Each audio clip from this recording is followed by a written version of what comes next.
Regulation 17 of SEBI LODR is the master provision for board composition. It tells every listed company exactly who must sit on their board, how many independent directors they need, and what qualifies someone to serve. This is not guidance a euro, this is mandate.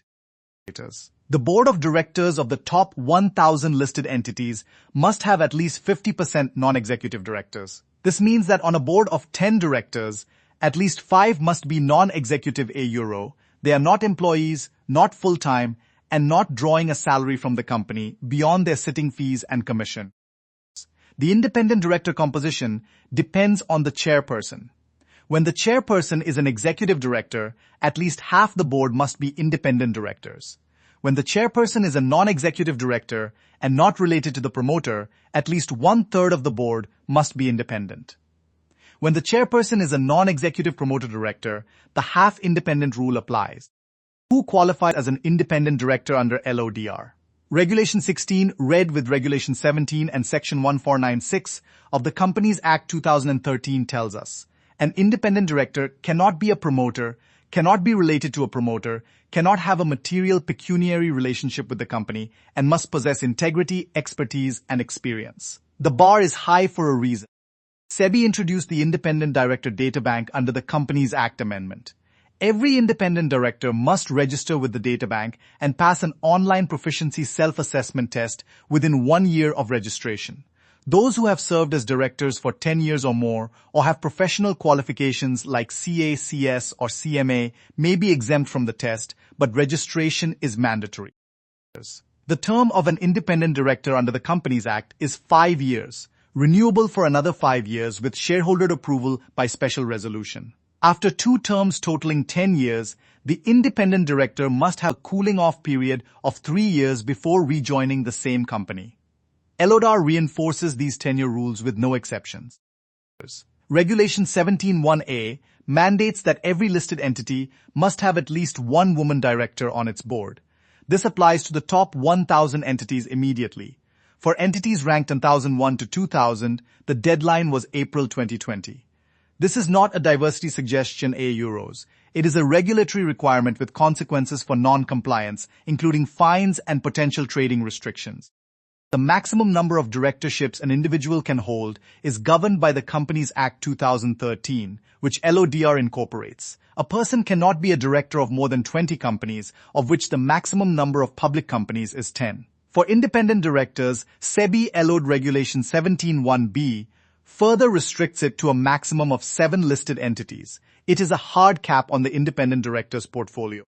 The board must meet at least 4 times a year, with a maximum gap of 120 days between any 2 meetings. For the top 1,000 entities, the board must meet at least 4 times a year. Meetings can be held physically or through video conferencing. The notice of every meeting, along with the agenda and detailed notes, must be sent at least 7 days in advance. Regulation 17 also governs the quorum for board meetings. For the top 1,000 entities, at least 1/3 of the board or 3 directors a euros, whichever is higher a euro, must be present, and at least 1 independent director must be present. If the chairperson is not present, the directors present must elect one of themselves to chair the meeting. A minimum of 2 independent directors must be present at every board meeting of the top 1,000 listed entities. This ensures that independent oversight is not just a structural feature on paper, but a real presence in every significant board discussion. The independent directors must be present to exercise their independent judgment. The board is required to meet at least once a year without the presence of non-independent directors. This is the separate meeting of independent directors under Regulation 25. In this meeting, the IDs review the performance of non-independent directors, the board as a whole, and the chairperson. They also assess the quality, quantity, and timeliness of the flow of information between the management and the board. The chairperson of the board carries special responsibilities under LOR. The chairperson must ensure that the board meetings are conducted in a manner that allows each director to express their views freely. The chairperson is also responsible for ensuring that the board dedicates adequate time to discuss strategy, risk, compliance, and stakeholder interests a euros, not just operational matters. Regulation 17(1)C introduced the concept of a lead independent director for the top 500 listed entities by market capitalization. The lead ID acts as a bridge between the chairperson and the independent directors, coordinates the separate meeting of IDs, and serves as a point of contact for shareholders who wish to raise concerns directly with the independent board members. Board evaluation is another critical mandate under LODR Read with the Companies Act. The board must conduct an annual performance evaluation of its own performance, the performance of its committees, and the performance of each individual director. The evaluation must cover board dynamics, contribution to strategy, risk oversight, and governance compliance. The board must also ensure that an orientation program is conducted for new directors. Regulation 17(1) requires the listed entity to familiarize independent directors with their roles, rights, and responsibilities, the nature of the industry, and the business model of the company. A director who does not understand the business cannot provide effective oversight. Directors and officers liability insurance (AGURO), D&O insurance (AGURO) is a requirement for the top 1,000 listed entities under Regulation 2510.